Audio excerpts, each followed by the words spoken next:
तो गाइस मैं हूं अंकित और आप दिख रहे हैं रेसलिंग फैंस नेटवर्क। भाई देखो, तबीयत तो मेरी ठीक हो चुकी है, लेकिन अभी जो मेरी आवाज़ है वो अभी तक फंसी हुई है। एंड आई गेस 2-3 दिन फंसी रहेगी, तो आदत डाल दो 2-3 दिन ऐसी आवाज़ सुनने के लिए, वरना फिर उसके बाद मैं अरिजीत सिंह बन ही जाऊंगा।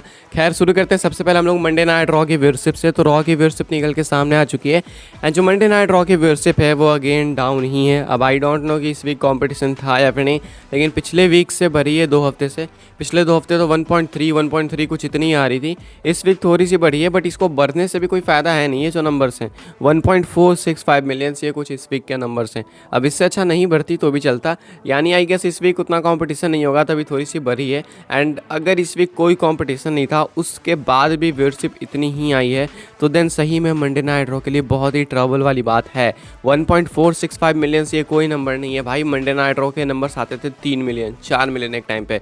चलो वो भी छोड़ो, 2 मिलियन तो आया भाई कम से कम। एटलीस्ट आपका फ्लैगशिप शो है। 1.465 मिलियंस ये बहुत ही ज़्यादा कम हो रहा है। तो Monday night Raw back to back हर हफ्ते डाउन पे डाउन होते हुए इस वीक थोड़ी सी बढ़ी है, बट स्टिल ये बहुत ही कम है। आगे बढ़ते हैं, बात करते हैं अगली स्टोरी के बारे में, जो कि अपनी जुड़ी हुई है WWE tag team title split को लेके। तो टैग टाइटल स्प्लिट को लेके काफ़ी टाइम से अपडेट आ रही है। मैं आपको बता भी रहा हूँ कि टैग टाइटल स्प्लिट होगी। नई टाइटल्स जो हैं वो डिज़ाइंस कंप्लीट है, एंड वो बहुत ही जल्दी जो है आपको देखने को मिलेगी डेब्यू करते हुए। रिसेंटली में रूमर्स काफ़ी उठी थी कि बस as soon as possible WWE इस चीज़ को करने ही वाली है, बस कभी भी डन हो जाए। तो ऐसे में ये जो चीज़ है कन्फर्म हो चुकी है।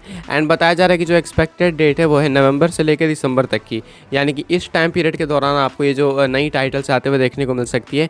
एंड जो टैग टीम टाइटल स्प्लिट है वो प्रॉपर होगा, यानी कि एक रॉ में टाइटल जाएगी एंड स्मैकडाउन में एक सेट ऑफ टाइटल्स जाएगी। तो ये जो दोनों टाइटल लेकर लोग घूमते हैं, जो भी कह लो अनडिस्प्यूटेड टैग टीम चैंपियंस कह लो, कुछ भी कह लो, ये चीज़ खत्म होगी। एंड नई टैग टाइटल डिज़ाइन आएगी, एंड उसके बाद रॉ को ब्रांड को एक मिलेगी एंड स्मैकडाउन ब्रांड को एक सेट ऑफ टाइटल मिलेगी। तो ये एक्सपेक्टेड डेट बताई जा रही है गैस नवंबर से लेकर दिसंबर तक की अभी के हिसाब से। तो बाकी इसके ऊपर और कोई अपडेट आएगी तो मैं आपको बताऊंगा। अभी के हिसाब से लेटेस्ट चीज़ मैं आपको यही बता सकता हूँ। अगली स्टोरी है रोमन रेंस के फैंस के लिए, जो कि आपको थोड़ा सा खुश कर सकती है। ऑलरेडी मैंने आपको बता के रखा है कि रोमन रेंस 13 अक्टूबर के स्मैकडाउन में आ सकते हैं। वो रूमर्स थे, वहाँ के लिए चांसेस थे, लेकिन अब रोमन रेंस अनाउंस हो चुके हैं खुद WWE की तरफ से, जहाँ पे WWE शो करने वाली इवेंट करने वाली है 13 अक्टूबर के स्मैकडाउन को। वहाँ के लिए रोमन रेंस अनाउंस कर दिएगा। आप लोग देख सकते हो यहाँ पे WWE undisputed universal champion Roman Reigns return to SmackDown has officially been announced for October 13th at the BOK Center in Tulsa. Okay, तो रोमन रेंस अगर मैं गलत नहीं हूँ तो समर स्लैम के बाद एक हफ्ते ही आए थे स्मैकडाउन में, उसके बाद से रोमन गायब ही हैं। तो हॉलीडे पे थे, रोमन छुट्टी वुट्टी मना रहे थे, लेकिन अब फाइनली रोमन रेंस का रिटर्न होगा 13 अक्टूबर को। एंड आई होप इसके बाद से रोमन रेगुलर रहे भाई। एज चैंपियन इतना एब्सेंट करना भी ठीक नहीं है। आई नो कि हाइप बनानी होती है रोमन रेंस के लिए, उनको स्पेशल दिखाना होता है, बट इसे स्पेशल दिखाने के चक्कर में ना बैंड बज जा रही है। मैं देख रहा हूँ धीरे धीरे लोग हेट करना चालू कर दे रहे हैं। एक तो पहले से ही करते हैं कि भाई इतने टाइम से यही चैंपियन है, चैंपियन से फैन चेंज कर ही नहीं रही है, एंड ऊपर से अब देख लो तो ये एब्सेंट भी हो रहा है। तो एटलीस्ट ये दोनों तीनों चीज़ें मत करो यार, एक ही चीज़ रखो। या अगर चैंपियन बना के रखा तो कम से कम रेगुलर अपीयर कराओ, एंड अगर रेगुलर नहीं करना है तो चैंपियन से हरा दो। मैं तो यही कहूँगा, क्योंकि फिर टाइटल की भी प्रेस्टीज जा रही है। टाइटल लगता है कि भाई टाइटल छोड़ो, रोमन रेंस है चैंपियनशिप पे, रोमन आएंगे तब टाइटल आएगी। ऐसा नहीं है कि टाइटल की कोई इज्जत है। तो ये काफ़ी सारे लोग लॉजिक देते हैं, एंड मैं अग्री भी करूँगा इस चीज़ से कि एक गलत डिसीजन जा रहा है। इतना ज़्यादा भी हाइप बनाने के चक्कर में रोमन को सोच से एब्सेंट नहीं रखना चाहिए। आगे बढ़ते हैं, बात करते हैं ब्रॉक लेसनर के बारे में।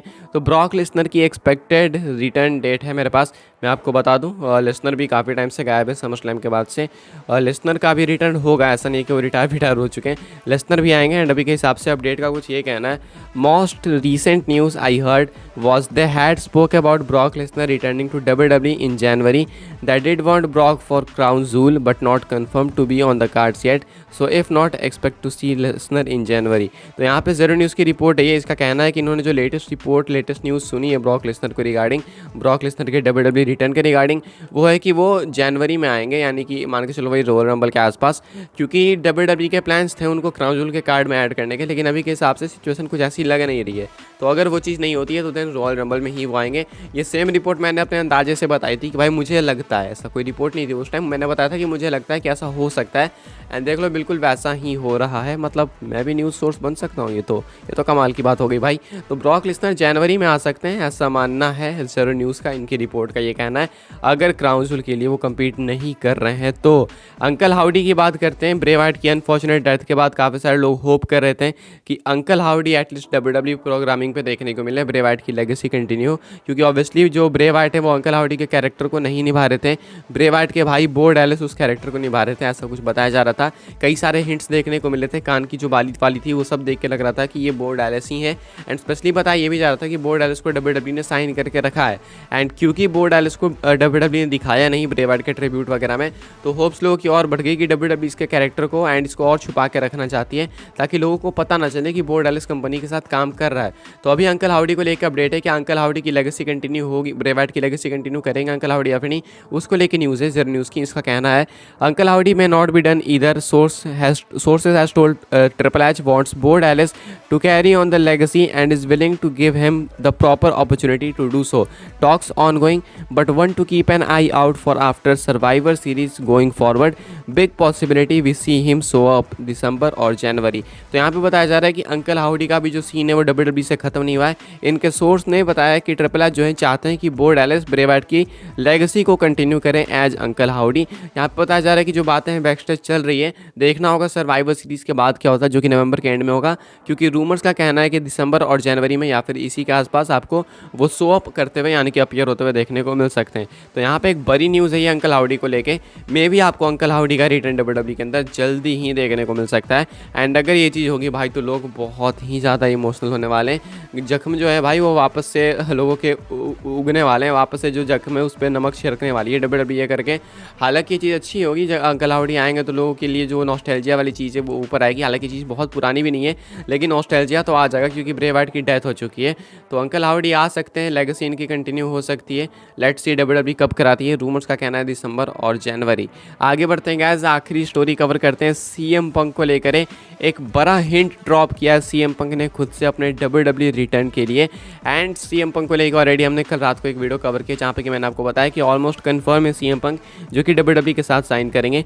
जेड कारगिल साइन कर चुकी है, उसके बाद रिकी स्टार्क्स नेक्स्ट है बताया जा रहा है। एंड CM पंक भी इन लाइन है यानी कि वो साइन होंगे। एक अपडेट का कहना था कि भाड़ में जाए कंट्रोवर्सी वगैरह, WWE को करना है बिजनेस। तो यहाँ पे बताया जा रहा था कि इंटरनली ये भी कहीं ना कहीं टॉक है कि सारी चीज़ें साइड में रखो एंड सिर्फ बिजनेस के ऊपर देखो, सिर्फ बिजनेस की बात करेंगे, हमें फ़ायदा उसे फ़ायदा, बात खत्म। तो कंट्रोवर्सी वगैरह साइड हटाओ। तो ये एक बहुत ही पॉजिटिव अपडेट थी। अभी रिसेंटली क्या हुआ है कि जेड कारगिल को WWE ने साइन करा एंड जिसने रिपोर्ट करा इस चीज़ को ESPN के मार्क रामंडी ने इस चीज़ को रिपोर्ट करा। तो इन्होंने अपने इंस्टाग्राम पे सेम चीज़ को पोस्ट करा कि हाँ भाई मैंने इसको रिपोर्ट करा एंड जेड कारगिल WWE के साथ साइन हो चुकी है। तो इस पोस्ट को, इस इंस्टाग्राम पोस्ट को लाइक करते हैं CM पंक यानी कि फिलिप ब्रुक्स। आप देख सकते हो कि स्क्रीनशॉट यहाँ पे CM पंक ने इस चीज़ को लाइक करा है। अब इससे बड़ा हिंट क्या होगा भाई, समझ जाओ। अब हो सकता है कि CM पंक सिर्फ इस चीज़ के लिए हाइप बनाने के लिए कर रहे हो कि हाँ भाई मैं भी लाइक कर रहा हूँ, मैं भी आऊँगा।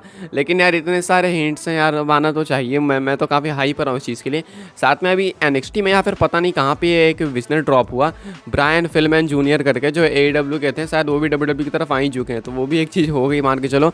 अब AEW की नैया लग रहा है डूब रही है, WWE की तरफ उनके रेसलर्स आ रहे हैं। अभी CM पंक भी इन लाइन है। तो एक बहुत ही मैसिव टीज ड्रॉप किया CM पंक ने अपने खुद की तरफ से। कितने एक्साइटेड हो आप इनके रिटर्न के लिए कमेंट करके बताना। वीडियो को लाइक करना, शेयर करना, सब्सक्राइब करना चैनल को। ऐसे ही WWE न्यूज़ रूमर अपडेट के लिए फॉलो कर सकते हैं आप लोग मुझे इंस्टाग्राम एंड ट्विटर पर, साथ में व्हाट्सएप चैनल ज्वाइन कर सकते हैं, लिंक है डिस्क्रिप्शन में। मिलता है नेक्स्ट ऑफर काफ़ी इंटरेस्टिंग वीडियो में।